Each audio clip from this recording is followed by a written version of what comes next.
La paix du Christ, je suis Père Dreyfus, bienvenue sur la chaîne Ta parole est la lumière de mes pas. Ce dimanche, l'Église célèbre le 21e dimanche du temps ordinaire A. Les textes qui nous sont proposés pour notre méditation sont les suivants.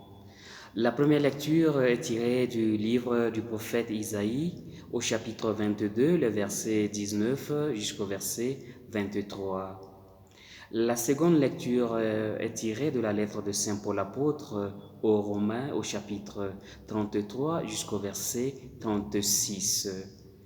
L'évangile est tiré de Saint Matthieu au chapitre 16, les versets 13 jusqu'au verset 20. Comme d'habitude, l'Église continue de nous accompagner avec la parole de Dieu. Dans la première lecture de ce dimanche, il est question de remaniement du gouverneur du palais royal. Nous sommes à la cour de Jérusalem sous le règne du roi Ézéchias. Il est important de rappeler qu'Ézéchias est le fils du roi Akaz. C'est de lui que le prophète Isaïe avait annoncé la naissance en disant, je cite, voici que la jeune femme est enceinte et va enfanter un fils et elle lui donnera le nom d'Emmanuel. Fin de citation. Shebna, dont il est question dans cette lecture, était le gouverneur du palais de Jérusalem au cours du règne du roi Ézéchias. Le poste du gouverneur du palais était très important. Il y avait tout un rituel d'intronisation. Parmi les attributions du gouverneur figurait le pouvoir des clés. Au moment de la remise solennelle des clés du palais royal, le gouverneur recevait plein pouvoir sur les entrées au palais. C'était donc un symbole d'autorité sur le royaume et la marque de confiance de la part du roi. Durant son exercice de fonction, le gouverneur Shebna s'était mal comporté. Il était un mauvais conseiller pour le roi et surtout il se préoccupait de ses propres intérêts et non de ceux du peuple de Dieu.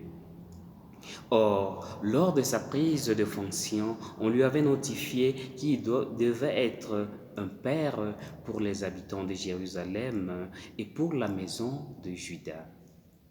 C'est dans ce contexte que le prophète Isaïe lui annonce sa destitution et son remplacement par un nouveau gouverneur du palais, Eliakim, fils de Hilkias.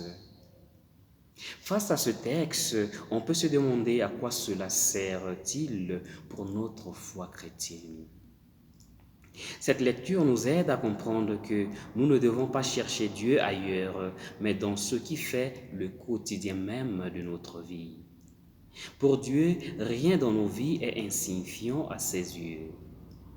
Et Dieu se révèle au jour le jour dans notre histoire personnelle et l'histoire politique de chacun de nos pays.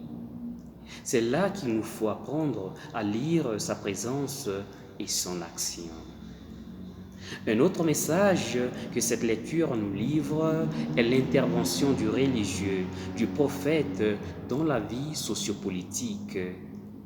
Le prophète Isaïe n'est pas resté très loin avec la bouche fermée pour regarder la situation sociopolitique de son pays se détériorer. Il intervient pour rappeler au gouverneur et au roi leurs responsabilités vis-à-vis du peuple dont ils ont la charge. La grande et l'unique préoccupation de Dieu et qui doit être celle des responsables politiques est l'intérêt du peuple. Le prophète, le religieux, le prêtre doit rappeler cela à temps et à contre-temps aux détenteurs du pouvoir. L'Évangile, quant à lui, parle de la révélation de Césarée de Philippe. L'épisode de Césarée constitue un tournant dans le ministère et la vie de Jésus. Jésus pose à ses disciples une question qu'il n'a jamais posée, celle de son identité. D'abord, il demande l'opinion des autres, je cite, le Fils de l'homme, qui est-il d'après ce que disent les hommes? Fin de citation. Les avis sont partagés. Pour les uns, il est Jean-Baptiste, pour d'autres, Élie, pour d'autres encore, Jérémie ou l'un des prophètes. Les gens se trompent sur l'identité de Jésus. Aujourd'hui, beaucoup reconnaissent en Jésus une personnalité hors du commun. Il a marqué l'histoire du monde d'une manière exceptionnelle. Mais de plus en plus, dans certaines parties du monde, le nom de Jésus n'évoque plus rien, ou tout simplement, beaucoup n'ont jamais entendu parler de lui. Après ce petit sondage, Jésus pose la question à ses disciples, je cite, et vous, que dites-vous? Pour vous, qui suis-je? Fin de citation. Devant cette question, c'est le silence. Seul Pierre, comme d'habitude, répond, je cite, tu es le Messie, le Fils du Dieu vivant. Fin de citation. À la première question posée par Jésus, tout le monde répond. Par contre, à la seconde, très personnelle, tout le monde se tait, sauf Pierre. Généralement, il est plus facile de parler au nom et à la place des autres que de parler en son nom propre. Devant la réponse juste de Pierre, Jésus ajoute, je cite, heureux es-tu, Simon, fils de Jonas, ce n'est pas la chair et le sang qui t'ont révélé cela, mais mon Père qui est aux cieux. Fin de citation. En d'autres termes, ce n'est pas toi tout seul qui as découvert cela. La chair et le sang, le savoir des hommes ne pourront jamais dire la dernière parole au sujet de Jésus. Dès que Pierre a découvert l'identité de Jésus, ce dernier aussitôt l'envoie en mission pour l'Église. Tu es Pierre, sur cette pierre, je bâtirai mon Église. Le Christ construit l'Église sur la foi d'un homme dont la seule vertu est d'avoir écouté ce que le Père lui a révélé.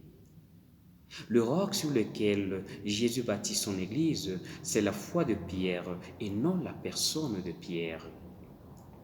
D'où une conception collégiale de l'autorité dans l'Église. L'autorité conférée à Pierre n'est pas une autorité de pouvoir, mais une autorité de service. C'est pour bien exprimer cette autorité que Jésus insiste pour lui laver les pieds le soir du jeudi saint, et ce malgré ses réticences.